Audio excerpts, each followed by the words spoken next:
नमस्कार, सुबह की 9 बजने को है और वक्त हो चला है 9 की 9 खबर का। मैं हूं शोभे मिश्रा आपके साथ। चलिए करते हैं बुलेटिन की शुरुआत। इस वक्त की बड़ी खबर आपको अरवल से बता दें, जहां फूड पॉइजनिंग के शिकार 15 लोगों में से 2 व्यक्ति की मौत हो गई। कल करपा के रोहाई गांव में दशहरा मेले के दौरान जहरीले भोजन खाने से 15 लोग बीमार पड़ गए थे। सभी का इलाज अस्पताल में चल रहा था और उसी बीमार लोग में से एक व्यक्ति ने दम तोड़ दिया है। वहीं अभी 13 लोगों का अस्पताल में इलाज चल रहा है। बीमार 13 बच्चों में 9 छोटे छोटे बच्चे भी शामिल हैं। सभी किसी ठेले पर ब्रेड खाकर बीमार हुए हैं। तो ये बड़ी खबर आपको अरवल से बता रहे हैं, जहां अस्पताल में इस वक्त इलाजरत लोगों में से एक की मौत हो गई। इस पूरी खबर की अधिक जानकारी के साथ हमारे संवाददाता अनिरुद्ध कुमार हमारे साथ फोन लाइन पर जुड़ चुके हैं। अनिरुद्ध, हमें इस बात की जानकारी दे कि अब इस पूरे मामले में आगे क्या कुछ कार्रवाई की जा रही है, क्योंकि एक व्यक्ति की मौत हो गई है। जी, चूंकि ये जो फूड पॉइजनिंग का जो मामला है, विगत दशहरा पर्व के जो तैयारी में थी, अलग अलग जगहों पर से लजीज व्यंजन का लुत्फ लोग उठाया है, जिसमें अभी तक पिता पुत्र दोनों की मौत हो गई है, जो रामपुर चौरम थाना क्षेत्र के इटवा गांव के निवासी हैं। ये कुल जो है लगातार 2 दिनों से जारी है, लेकिन जिला प्रशासन की ओर से इस फूड पॉइजनिंग की रोकथाम के लिए कोई पहल नहीं की गई है, कहीं जांच नहीं कराई गई है, कोई इंस्ट्रक्शन इनके द्वारा नहीं दिया गया है। नतीजा यह है कि ये जो घटना जो है लगातार जिले में बढ़ती जा रही है, कई जगहों पर हुआ है। खास करके करपी के रोहाई गांव में है, जो 15 लोग बीमार हैं, इनका सदर अस्पताल में इलाज कराया जा रहा है। वहां का चिकित्सकों का कहना है कि इस तरह के जो व्यंजन जो खा रहे हैं, जो देर से जो फूड पॉइजनिंग हो रही है, व्यंजन खाने से हो रहा है, लगातार जो है रोगियों की संख्या जो है सदर अस्पताल में बढ़ता जा रहा है। अनिरुद्ध, ये बताइए कि जो जिस ठेले से ये लोग भोजन करके बीमार हुए हैं, क्या उस ठेले वाले की पहचान हो पाई? क्या उस फूड की जांच होने की प्रक्रिया की बात सामने आ रही है? अभी तक जिला प्रशासन ने जिस प्रकार से इसकी जानकारी उपलब्ध हो जाने के बाद भी, क्योंकि जो जिला प्रशासन की जो सदर अस्पताल जिला मुख्यालय में कार्यरत है, खास करके जिलाधिकारी के आपके आवास के नजदीक है, लेकिन अभी तक जो है जांच की प्रक्रिया प्रारंभ नहीं की गई है। यह जो घटना जो है लगातार जो है निरंतर बढ़ता जा रहा है, जो रोगियों की संख्या जो है फूड पॉइजनिंग की बढ़ती जा रही है, लेकिन जिला प्रशासन की ओर से किसी प्रकार की कोई पहल कदम नहीं उठाया गया है। नतीजा यह हुआ है कि रोगियों की संख्या में इजाफा होगा। डॉक्टरों का कहना है कि अगर ये रोकथाम नहीं किया गया, लगातार ये जो है बाजारों में इस तरह से फूड पॉइजनिंग की संख्या बढ़ती जाएगी। अगर इस तरह से पहल नहीं की गई, नतीजा यह होगा कि संख्या निरंतर बढ़ता जाएगा। अभी तक बहुत बहुत शुक्रिया अनिरुद्ध, हमारे साथ जुड़ने के लिए, तमाम जानकारी के लिए। तो ये बड़ी खबर अरवल से आपको बता रहे थे। और चलिए अब आपको अगली बड़ी खबर जम्मू कश्मीर से बता दी, जहां शोपिया से सुरक्षा बलों ने 4 आतंकियों को ढेर कर दिया है। विजयादशमी के दिन 4 आतंकियों का खात्मा सुरक्षा बलों के लिए एक बड़ी कामयाबी है। दरअसल शोपिया में सुरक्षा बल और आतंकवादियों के बीच एक नहीं बल्कि 2 एनकाउंटर जारी है। जम्मू और कश्मीर पुलिस ने बताया कि द्रास इलाके के बाद अब दूसरी मुठभेड़ शोपिया के मुल्लू इलाके में हुई है, जिसमें सुरक्षा बलों को सफलता हाथ लगी है। शोपिया जिले के मुल्लू और द्रास इलाके में जारी एनकाउंटर में सुरक्षा बलों ने 3 आतंकवादियों को मार गिराया। माना यह जा रहा है कि 3 से 4 आतंकी अब भी छिपे हो सकते हैं। वहीं मुल्लू में अभी भी एक आतंकी मारा जा चुका है। द्रास में मारे गए तीनों आतंकी जैश-ए-मोहम्मद से जुड़े हुए बताए जा रहे हैं। और सिमडेगा से अगली बड़ी खबर, जहां बरपानी रथू टोली में हाथियों का उत्पात लगातार जारी है। कई घरों को हाथियों ने नुकसान पहुंचा दिया है, दीवारों को तोड़कर घर को क्षतिग्रस्त किया। लोगों ने वन विभाग को इस बारे में जानकारी दी है। हाथियों को इलाके से भगाने की गुहार ग्रामीण लगा रहे हैं। ये तस्वीरें आप देख पा रहे होंगे किस प्रकार से बरपानी रथू टोली में हाथियों का उत्पात बदस्तूर लगातार जारी है। और ये तस्वीरें स्पष्ट तौर पर जाहिर कर रही है कि नुकसान कितना ज्यादा हुआ है। और यही वजह है कि ग्रामीणों में काफी गुस्सा है, आक्रोश है, और वो लगातार इस बात की मांग कर रहे हैं, गुहार लगा रहे हैं कि जल्द से जल्द हाथियों को रोका जाए, उन्हें जंगल की ओर भगाया जा सके। और देखिए, उत्तराखंड के पौड़ी गढ़वाल में करीब 45 से 50 लोगों को लेकर जा रही एक बस खाई में गिर गई। घटना की सूचना मिलते ही पुलिस मौके पर पहुंचकर राहत और बचाव कार्य में जुट गई है। इस घटना में कम से कम 30 से ज्यादा लोगों की मौत की खबर है। मिली जानकारी के अनुसार बारातियों से भरी ये बस लालढांग से काड़ा तल्ला जा रही थी और तभी रास्ते में बीरोखाल की सिमडी बैंड के पास अनियंत्रित होकर ये बस खाई में जा गिरी। इस बस में 40 से 50 बारातियों के सवार होने की सूचना है। अभी भी राहत और बचाव कार्य लगातार जारी है। कई लोगों का शव निकाल लिया गया है और एसडीआरएफ की टीम लगातार रेस्क्यू में जुटी हुई है। ये तस्वीरें आप देख पा रहे होंगे किस प्रकार से दुर्घटनाग्रस्त बस नजर आ रही होगी आपको। फिलहाल रेस्क्यू का काम चल रहा है। 40 से 50 की संख्या में लोग इस बस में मौजूद थे, जिसमें से 30 लोगों की मौत की खबर सामने आई है। और देखिए, वाल्मीकि नगर टाइगर रिजर्व से निकल ग्रामीण इलाकों में आतंक मचा चुका बाघ आज भी वनकर्मियों की पकड़ से बाहर है। 400 वनकर्मियों की टीम अभी तक आदमखोर बाघ का रेस्क्यू नहीं कर पाई। वनकर्मियों की लगातार कोशिशों के बाद भी बाघ 2 लोगों को अपना शिकार बना चुका है। बार बार अपना लोकेशन बदल रहा बाघ पैरों के निशान को खोजने के लिए 25 वनकर्मी उसमें लगे हुए हैं, जिससे उसके ठिकाने की सटीक और सही जानकारी हासिल हो सके। लेकिन अभी तक बाघ को नहीं पकड़े जाने से ग्रामीणों में काफी ज्यादा डर है और दहशत का माहौल ग्रामीणों में नजर आ रहा है। बाघ का हलचल मचा हुआ है और ग्रामीण लोग रात जागा कर रहे हैं, तो कोई भी रात को सो नहीं पा रहा है। और यहाँ डुमरी में रेंज जो वन विभाग है, चारों तरफ से लोग भी मतलब जाल बिछाया जा रहा होगा ताकि बाघ को पकड़ दें, मगर बाघ पकड़ने में नामुमकिन पड़ रहा है। आज से 10 दिन पहले से भी यहाँ बाघ का मतलब चारों तरफ चहल पहल रहा है। हम लोगों का जो मानव वन्य जीव द्वंद्व में जो शामिल जो टाइगर का हम लोगों का जो इसका ट्रैक कर रहे हैं, उसकी पगमार के समसा नदी के आगे जो हम लोगों का जो रगिया का जो जंगल R41 R57 के बीच में बगल में एक गन्ना खेती में जो लास्ट मिला था, उसको हम लोग ट्रैक करके उसके हम लोग कर रहे थे। उसमें कहाँ इसकी जो मूवमेंट है जो भी हम ट्रैक करके इन आज गन्ना का जो गन्ना खेती होने के चलते उसमें थोड़ा सा हम लोग के यहाँ पे उसकी आगे की इसको मतलब ये दिक्कत हो रही थी। और हम लोग का इवनिंग की टीम भी अब ट्रैक कर रहा है। और इसी बीच धनबाद से आपको बड़ी खबर बता दें, जहां कतरास के रानी बाजार दुर्गा पूजा मेले में एक बड़ा हादसा होते होते टल गया। यहां मेले में लगाए गए ब्रेक डांस झूले के केबिन का गेट अचानक ही खुल गया। इस हादसे में केबिन में बैठे 2 युवक गिर गए। गनीमत यह रही कि झूले की स्पीड कम थी, नहीं तो कोई बड़ा हादसा हो सकता था। दोनों घायलों का अस्पताल में इलाज चल रहा है। और इसी बीच मेले में अफरा तफरी का माहौल रहा। इधर कुछ नाराज युवकों ने ब्रेक डांस झूले के टिकट काउंटर पर हमला बोलकर उसे क्षतिग्रस्त करने की कोशिश की, लेकिन मौके पर तैनात पुलिसकर्मियों ने युवकों को समझा बुझाकर शांत करा दिया।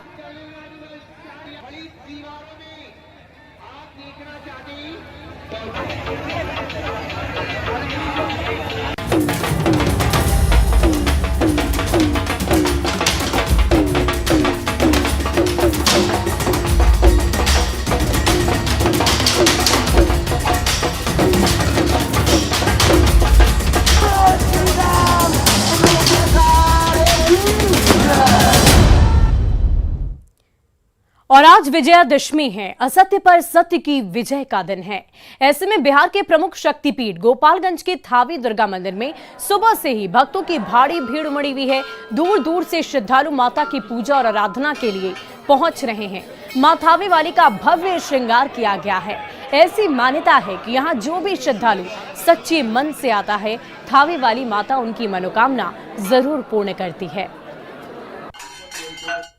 क्या यहाँ सुने थे इसमें? यहाँ पर कुछ मतलब स्पेशल है, तभी ना इतना भीड़ है, इतना ज्यादा भीड़ है कि मतलब दर्शन करने के सही से नहीं मिल रहा है। मन्नत मांगे हैं माँ से। पहली बार आई है? नहीं, दूसरा बार। सबसे खुशी की बात यह है कि नवरात्र में जो भी भक्त आते हैं, चाहे अंदिना में भी जो भी भक्त आते हैं, अपनी मनोकामना लेकर के आते हैं, उनका मनोकामना अवश्य पूर्ण होती है। ये सुन करके जहाँ भी जाते हैं वहाँ कहते हैं हम थावे गए थे, हमारी मनोकामना सब पूर्ण हुई। ये सुन करके भक्त लोग आते हैं और अपनी इच्छा से माता का पूजा करते हैं। और पिछले 9 दिनों के दौरान पूरे विधि विधान के साथ मां दुर्गा की पूजा आराधना की गई और आज मां को नम आंखों के साथ विदा किया जाएगा।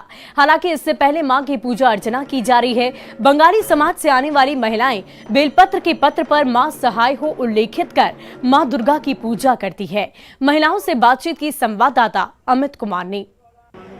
आज विजयदशमी है, यानी कि बुराई पे अच्छाई की जीत होती है और मर्यादा पुरुषोत्तम श्री राम जो है वो अहंकारी, जो अहंकार के लिए जाना जाता है, रावण उसका वध करेंगे। मेघनाथ कुंभकर्ण का भी जो राम की टोली है, सेना है, वो वध करेगी। और इससे साथ ही जो है माँ दुर्गा, जिनकी 9 दिनों से आराधना की जा रही थी, उनका आज विदाई भी होगा। विदाई जो है वो किया जाएगा और भव्य तरीके से ये विदाई समारोह किया जाता है। खास तौर पे अगर हम बात करें तो जो महिलाएं हैं वो माँ दुर्गा के आंचल में खोचार भरती हैं और साथ ही साथ जो है उन्हें बेलपत्र भी अर्पित करती हैं। तो ये बंगाली परंपरा के तहत ये किया जाता है। तो देखिए यहाँ पे ये महिलाएं जो हैं वो बेलपत्र पे कुछ उल्लेखित कर रही हैं। तो इन्हीं महिलाओं से हम जानते हैं कि ये आखिर लिख क्या रही हैं, ये क्या है। ये बताइए कि आप लोग ये बेलपत्र पे क्या उल्लेखित कर रहे हैं? श्री श्री दुर्गा सहाय। इसका क्या मायने है? श्री श्री दुर्गा सहाय के मायने क्या है? मतलब है कि दुर्गा हमेशा हमारे साथ रहें। सहाय करती रहे, हमारी ढाल बनकर खड़ी रहे, हाँ, हम लोग के साथ रहें, साथ में खड़ी रहे। तो ये देख रही हैं क्या कहना है कि माँ जो है वो हमेशा साथ खड़ी रहे और इसी कामना के साथ माँ की विदाई करेंगी। तो अभी ये बताइए कि बेलपत्र पे आप लिख रही हैं श्री श्री दुर्गा सहाय, माँ हमेशा सहाय रहती हैं, आप भी एक माँ हैं और जो कामना है वो क्या है कि अगली बार जब माँ आए तो अधिक हर्षोल्लास के साथ आए, क्या कामना कर रही हैं? कामना यही कर रहे हैं कि अगली बार माँ आए तो सबका कल्याण करें, सब लोग बाल बच्चे हमारे सब लोग स्वस्थ रहें और माँ हमारी रक्षा करती रहें जैसे हर साल से करती आई। बिल्कुल, हम लोगों ने कोरोना का भी वो दौर देखा जब माँ ढाल बनकर के खड़ी रही और इस बार भी ये तमाम लोग जो है इसी कामना के साथ श्री श्री दुर्गा सहाय लिख रही है। ये बताइए कामना क्या कर रही है आप?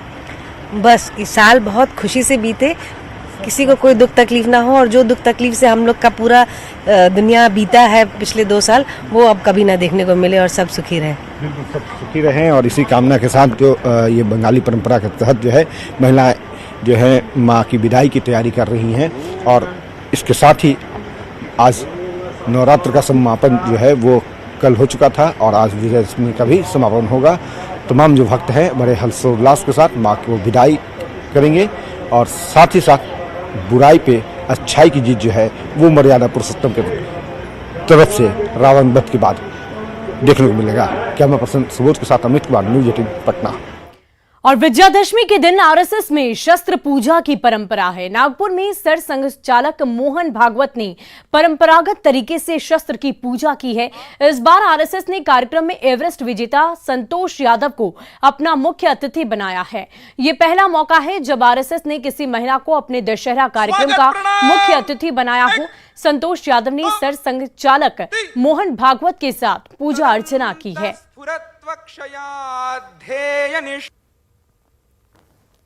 और इस वक्त आपको हम सीधे नागपुर लिए चलते हैं जहां पर इस वक्त मोहन भागवत सभी को संबोधित कर रहे हैं। इन सब में समान प्रकार की होनी चाहिए। ऐसा होने से हमारा पथ स्पष्ट होता है, क्योंकि ये प्रगति का पथ सीधा तो नहीं होता है, कोई भी पथ सीधा नहीं होता है, क्योंकि उसको परिस्थिति से जाना पड़ता है और परिस्थिति जैसी है वैसा ही जाना पड़ता है। यहां से मैं निकलूंगा उत्तर दिशा में जाने के लिए, डॉक्टर हेडगेवार भवन कार्यक्रम के बाद मुझे जाना है, लेकिन मुझे जाना पड़ेगा पहले दक्षिण में, बाद में मैं पश्चिम की ओर मुड़ूंगा और फिर उत्तर की ओर जाऊंगा, क्योंकि रास्ता वैसा है। तो ये लचीलापन तो रखना पड़ता है। मुझे उत्तर में जाना है, बीच में पहाड़ हो, खाई हो, कुछ भी हो, मैं दिशा नहीं बदलूंगा। ऐसा करेंगे तो संकट में पड़ जाएंगे, कदाचित पहुंच नहीं सकेंगे।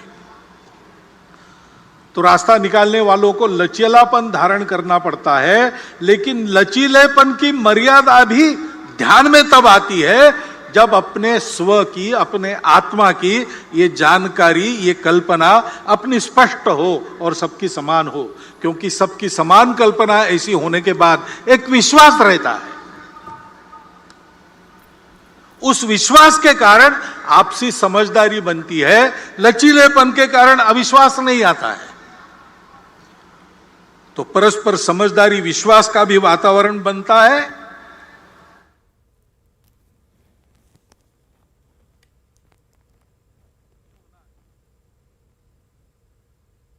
जमाने हैं और शाखा पल्लव कैसे कैसे हवा में मोड़ने हैं, इसकी समझदारी प्राप्त होती है।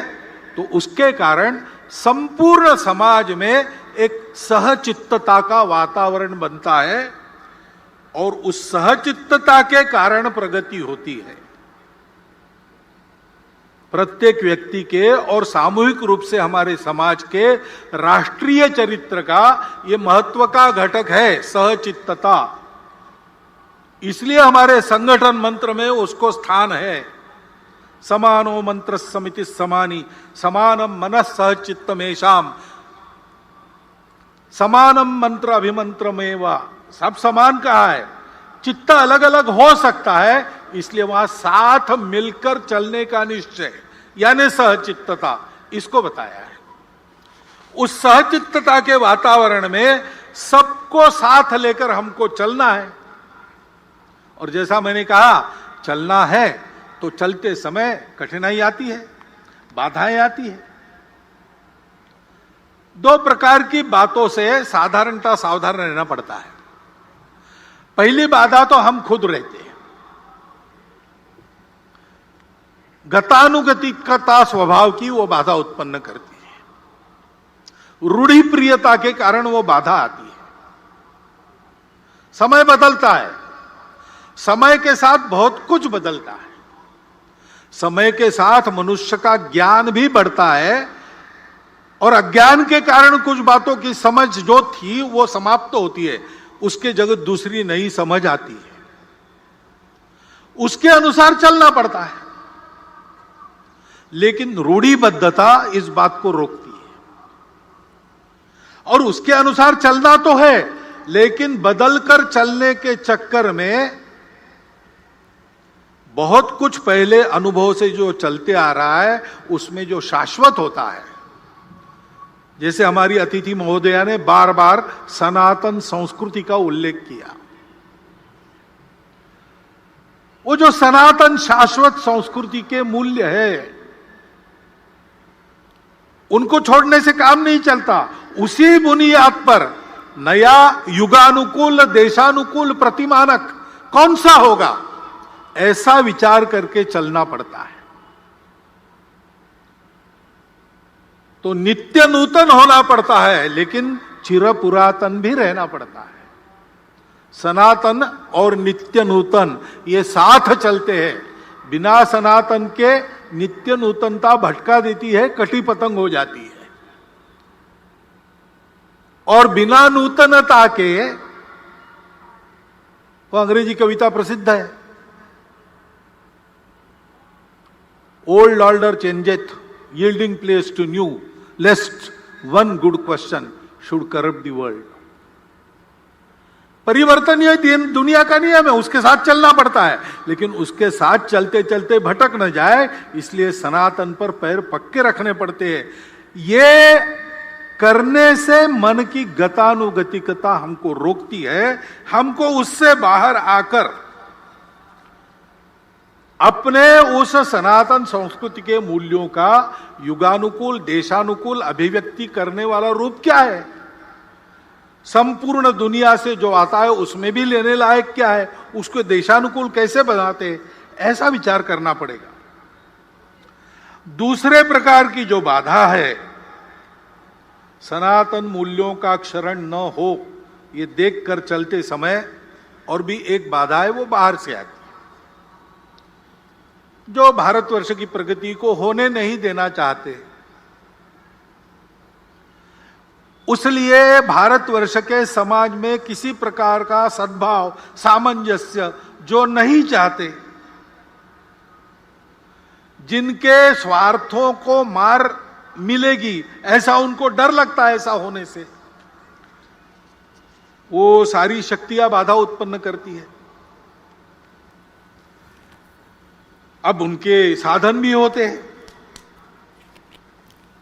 अपना स्वार्थ साधने के लिए असत्य विमर्श पैदा करते हैं, गलत विमर्श पैदा करते हैं, हमको भटकाने के लिए, हमारे मन में द्वेष उत्पन्न करने का प्रयास करते हैं, हमारे बीच दूरियां बढ़ाने का प्रयास करते हैं। ऐसे सतत उनके प्रयास चलते हैं जिससे इस देश में एक आतंक का वातावरण हो, कलह बढ़े, देश में एक प्रकार से अराजकता हो जाए, नियम कानून के प्रति सम्मान न रहे, किसी को और कोई बंधन न रहे, डर न रहे, अनुशासन न रहे। इस प्रकार की कार्रवाइयां उनकी चलती रही है, वर्णन करने का जरूरत नहीं, हम सबको पता है, हम सब उसको अनुभव कर रहे हैं। और हम उनको पैठ दे इसलिए वो हमसे नजदीकी जताते हैं, जाति के नाम पर, पंथ संप्रदाय के नाम पर, अपने निहित स्वार्थों के नाम पर भी हमारे हमदर्द बनकर आते हैं। और रिलायंस जियो की 5G सर्विस का बीटा ट्रायल आज से शुरू हो रहा है। ये सर्विस देश के 4 शहरों दिल्ली, मुंबई, कोलकाता और वाराणसी में शुरू की जाएगी। अभी ये सर्विस ऑन इनविटेशन है, यानी मौजूदा जियो यूजर्स में ये कुछ चुनिंदा यूजर्स को इस सर्विस का इस्तेमाल करने के लिए आमंत्रित किया जाएगा। यूजर्स को इसके साथ ही वेलकम ऑफर भी मिलेगा, जिसके तहत यूजर्स को 1 Gbps तक की स्पीड और अनलिमिटेड 5G डेटा मिलेगी। इनवाइटेड यूजर्स जियो ट्रू 5G सर्विस का एक्सपीरियंस करेंगे और उनके अनुभवों के आधार पर ही कंपनी विस्तृत 5G सर्विस लॉन्च करेगी। इस मौके पर रिलायंस जियो इन्फोकॉम के चेयरमैन आकाश अंबानी ने कहा, प्रधानमंत्री के आह्वान पर ही जियो ने भारत जैसे बड़े देश के लिए सबसे तेज 5G रोल आउट की योजना तैयार की है। जियो 5G एक ट्रू 5G होगा। हमारा मानना है कि भारत ट्रू 5G से कम का हकदार नहीं है। जियो 5G दुनिया का सबसे एडवांस 5G नेटवर्क होगा, जिसे भारतीयों ने भारतीयों के लिए बनाया है।